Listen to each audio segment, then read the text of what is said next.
Bien le bonjour à mes élèves de 6e Bio 4. J'espère que vous êtes en forme parce que Coco est en forme et il vous surveille. Il trouve que vous faites de très très bons tests. Il est content de votre travail. Ça, c'est un petit clin d'œil à la maman d'Erin qui aime beaucoup le perroquet. Alors, pour la maman d'Erin, eh ben, surprise, j'ai un deuxième perroquet. Et oui, ça se multiplie. Et oui, la même espèce. Allez, bisous à tous, je commence le cours. Donc, voilà, plus sérieusement, donc on avait vu ce qu'était la glycémie, donc le taux de glucose dans le sang, et on avait vu que la glycémie était régulée par deux hormones, produites toutes les deux par le pancréas au niveau d'îlots de Langerhans. Donc, c'est des îlots qui sont des titres du tissu, enfin qui constituent du tissu endocrine, donc qui va sécréter des hormones. Ces hormones vont aller dans le sang et vont être captées par les cellules qui sont capables de les capter, donc qui ont les bons récepteurs pour. Et c'est de ça qu'on va parler aujourd'hui. Alors, on a vu qu'il y avait deux hormones produites au niveau du pancréas, donc au niveau des îlots de Langerhans. Il y a tout d'abord l'insuline qui est une hormone hypoglycémiante. Hypoglycémiante pour quelle raison? Parce qu'elle fait diminuer le taux de glucose dans le sang.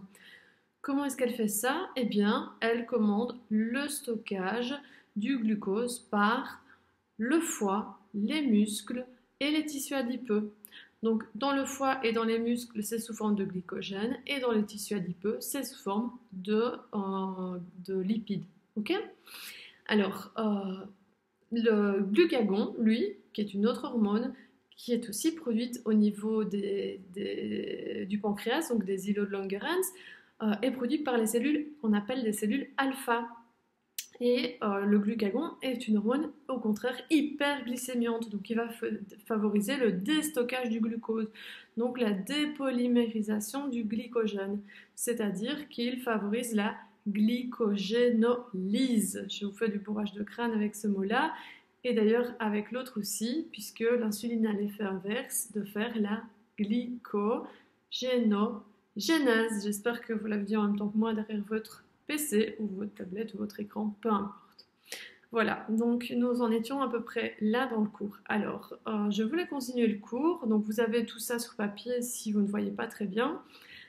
Mais voilà, je vais vous expliquer une petite expérience qui a été faite avec des isotopes radioactifs. Donc, on a marqué radioactivement de l'insuline et du glucagon pour voir où ces hormones se fixaient, donc au niveau de quelles cellules on pouvait les retrouver. Alors, dans le tableau que vous avez dans votre cours, ici, eh bien, normalement, vous avez donc, je ne sais plus à quelle page c'est, mais vous avez donc ce tableau. Alors, vous voyez l'insuline marquée radioactivement et vous avez le glucagon marqué radioactivement. Quand il y a un plus, ça veut dire que eh bien, les cellules qu'on teste eh bien, ont fixé, donc sont radioactives, ont fixé l'insuline, ont fixé le glucagon. Si en revanche il y a un moins, ça veut dire qu'elles n'ont pas fixé l'insuline ou le glucagon qui était radioactif via l'expérience. D'accord?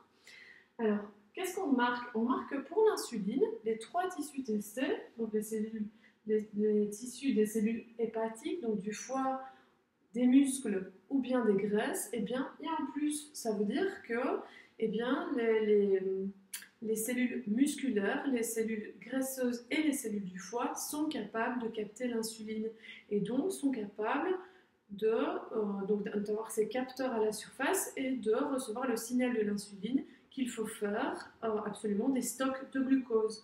Donc, dans le cas du foie et dans le cas des cellules musculaires, on va faire la glycogénogenèse. Vite stocker le glucose pour faire diminuer la glycémie. Dans le cas des tissus adipeux, eh bien, on va fabriquer des lipides pour essayer de nouveau de favoriser une diminution de la glycémie. D'accord? Donc les trois types de cellules sont sensibles à l'insuline. Ça va? Jusque-là, rien de neuf sous le soleil.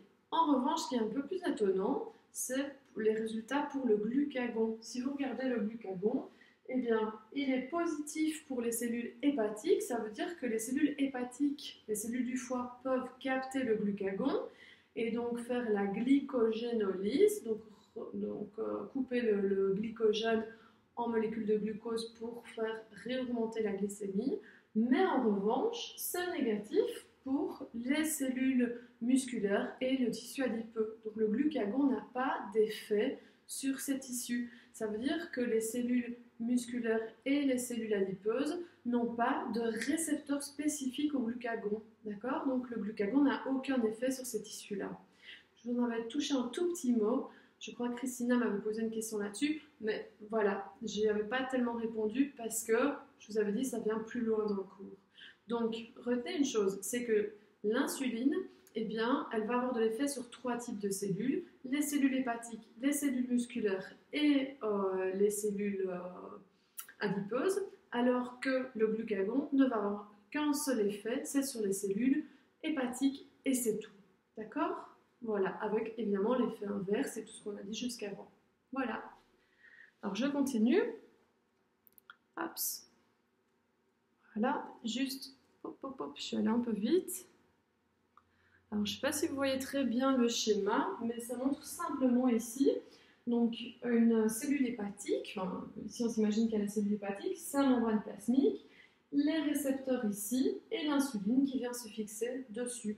Donc en fait, les cellules hépatiques, comme les cellules musculaires et comme les cellules adipeuses, ont bien ces fameux récepteurs à l'insuline, contrairement donc au glucagon. Le glucagon, eh bien, seules les cellules hépatiques ont des récepteurs au glucagon.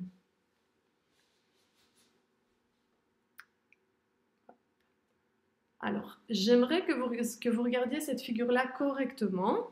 Je ne sais pas si on la voit, voilà. Donc, on voit ici une cellule d'un îlot de Langerhans, une cellule alpha.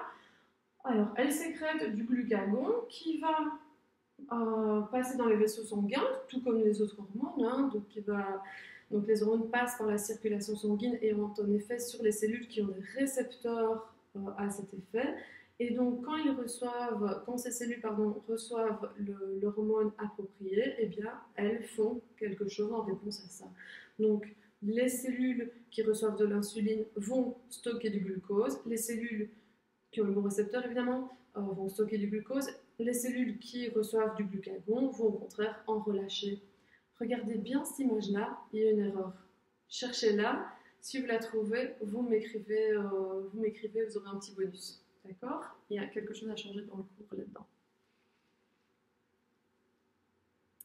Je continue. Excusez-moi. Hops. Voilà. Alors, si on compare un petit peu ici un repas riche en protéines à un repas riche en sucre.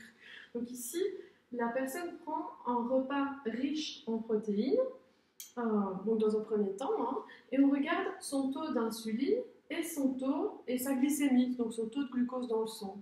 Eh bien, vous voyez que son glucose n'augmente pas, son taux de glucose, sa glycémie n'augmente pas tellement, d'accord? C'est riche en protéines, donc il n'y a pas tellement de glucose qui est mis dans l'intestin et donc dans le sang finalement. Et vous voyez que du coup, l'insuline n'augmente pas tellement, un petit peu au moment du repas, mais pas tellement, d'accord? De telle sorte que la glycémie, donc le taux de glucose, reste constant dans le sang. En revanche, si on regarde le même schéma mais avec un repas riche en sucre, Oups, voilà. Non, j'étais trop vite.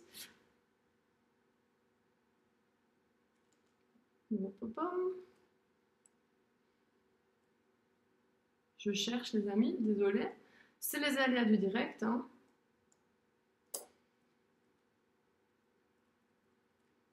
Voilà, excusez-moi. Donc lors d'un repas riche en sucre, eh bien, vous voyez qu'ici, donc, on prend un repas glucidique, comme c'est noté, d'accord? Donc un repas glucidique, c'est un repas riche en sucre. Et bien là, vous voyez qu'il y a un pic de la glycémie, forcément, puisqu'on digère le sucre au niveau de l'intestin et il va rentrer dans les cellules de l'intestin, donc dans l'épithélium intestinal, et passer dans la circulation sanguine. Donc la glycémie augmente. Du coup, eh bien, le pancréas se met à fabriquer de l'insuline et l'insuline va commander aux muscles, au foie et au tissu adipeux de stocker le glucose et donc la glycémie diminue. J'espère que vous avez compris. Donc ça dépend aussi, on a toujours parlé de jeûne ou bien pas, ou bien mais on n'a pas parlé du type, de la qualité de la nourriture qui est mangée par la personne. Mais donc quand c'est un repas sucré, eh bien évidemment, la glycémie augmente plus. Alors ça peut être un repas sucré avec le goût sucré, ou ça peut être aussi des sucres lents, d'accord? Donc comme des pâtes ou des pommes de terre, etc. etc. Voilà. Alors, encore une ou deux images à analyser. Voilà, un graphique ici qui vous montre le taux de glucagon et le taux d'insuline en fonction du taux de glucose dans le sang. D'accord? Qu'est-ce qu'on remarque? Donc, plus le taux de glucose augmente dans le sang, plus le glucagon diminue, et au contraire, plus l'insuline augmente. Qu'est-ce que ça veut dire? Eh bien, ça veut dire qu'en fait, le pancréas est capable de capter, de comprendre, si vous voulez, de capter le taux de glucose qu'il y a dans le sang, donc de capter la glycémie et d'y répondre. Donc, il va pouvoir, en fonction de la glycémie, en fonction du taux de glucose, pas dire, mais sécréter de l'insuline ou du glucagon, ou aucun des deux. Donc, par exemple, si la glycémie est très élevée, dans ce cas-ci, par exemple, eh bien, il va sécréter beaucoup d'insuline pour essayer que les organes, les 3 organes dont on a parlé, hein, je ne vais pas tout le répéter, stockent du glucose pour essayer de diminuer la glycémie. En revanche, si la glycémie est faible, eh bien, on va, au contraire, donc le pancréas va sécréter du glucagon pour essayer d'augmenter cette glycémie et de donc relâcher, déstocker du glucose pour que la glycémie réaugmente. Donc en fait, il y a un contrôle, mais il y a également un rétro-contrôle. Donc le pancréas, si vous voulez, la glycémie contrôle le pancréas qui lui-même contrôle la glycémie. D'accord? Vous voyez ce que je veux dire?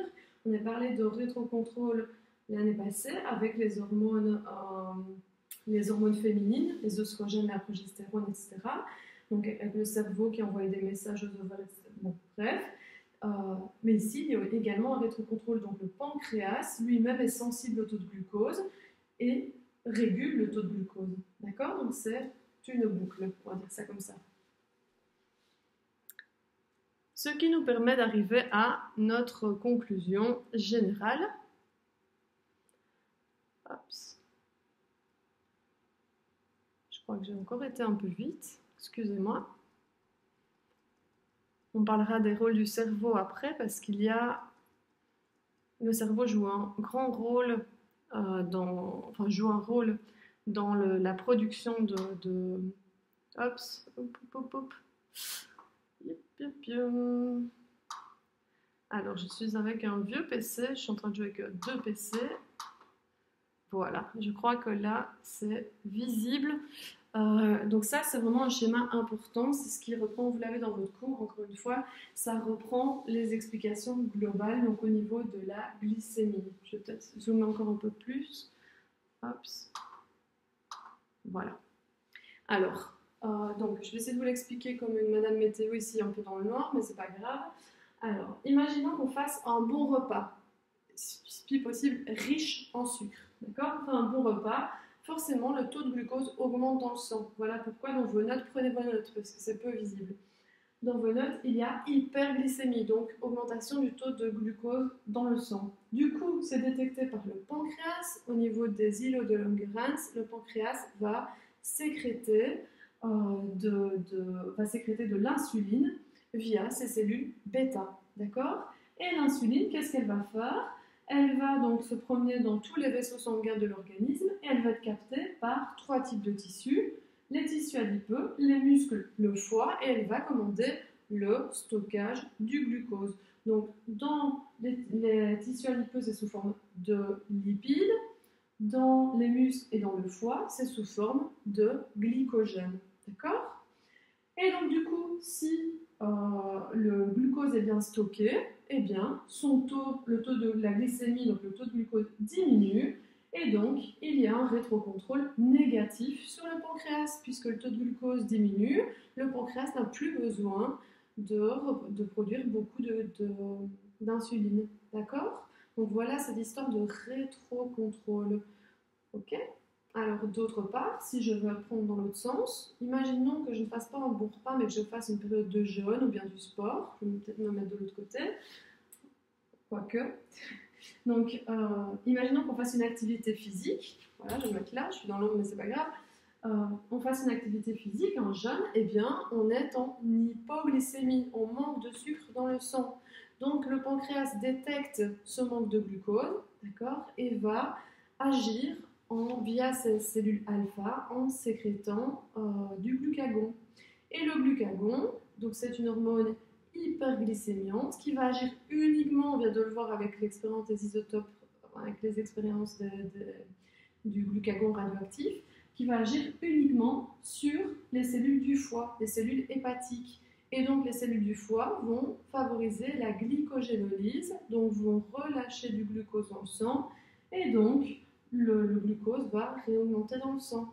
L'augmentation du glucose dans le sang fait en sorte qu'il y a un rétrocontrôle négatif sur les cellules alpha du pancréas qui vont s'arrêter de produire du glucagon puisque la glycémie est revenue à la normale. Voilà, j'espère que vous avez compris la leçon pour aujourd'hui. Il restera un petit peu, un tout petit peu de matière au niveau du cerveau, d'accord, les effets du cerveau là-dessus, mais le gros de la matière est vu. Si vous avez compris ça, vous avez compris beaucoup de choses. Alors voilà. Donc, travaillez bien, travaillez en autonomie. Je crois que c'est ce que vous faites et je vous fais confiance pour la suite. Je vous embrasse très très fort et encore eux aussi. D'accord? Ciao ciao, bisous.